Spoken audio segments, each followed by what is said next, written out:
Hey everybody, I am Scott Stanton, the original Tombstone tourist. And once again, we are in Hollywood Cemetery in Richmond, Virginia. Boy, that joke never gets old.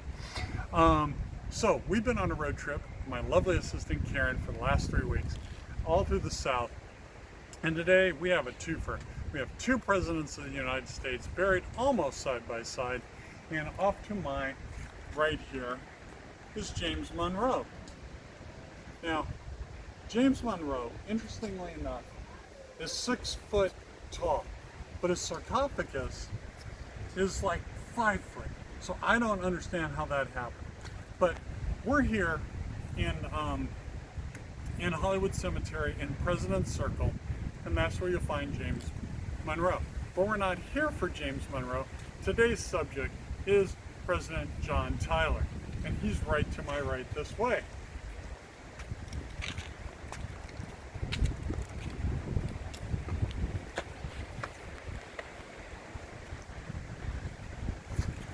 Now, John Tyler was made president around the 1840s when his predecessor, Harrison, died after only 32 days in office. And you know why he died?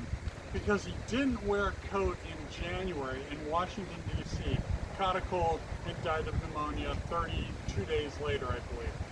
Now, I'm not a historian. I don't know much about history. But what I do know, he was a wickedly unpopular president.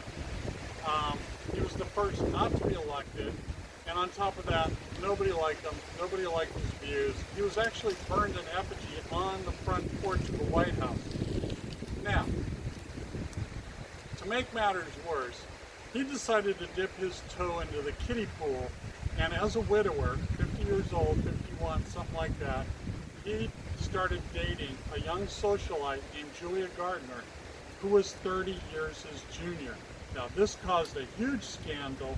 Everybody got the vapors, and it was very, very much frowned upon. So he got married very quickly, didn't even tell most of his children, and they were a little upset, to say the least. But it turns out it was actually a wonderful marriage, and it worked out wonderfully.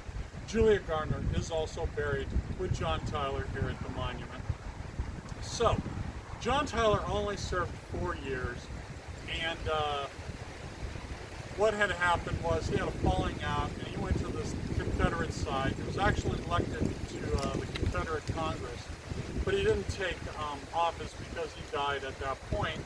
And Abraham Lincoln didn't even afford him a proclamation. He didn't fly the flags half-staff.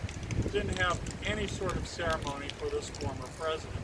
But I'll tell you, the really huge party was the Confederates. If you could picture this whole cemetery, 150 carriages extending all the way out to the street, and that is what became of his funeral. So I am Scott Stanton, the original Tombstone tourist. My job is done here. Thank you very much. Enjoy.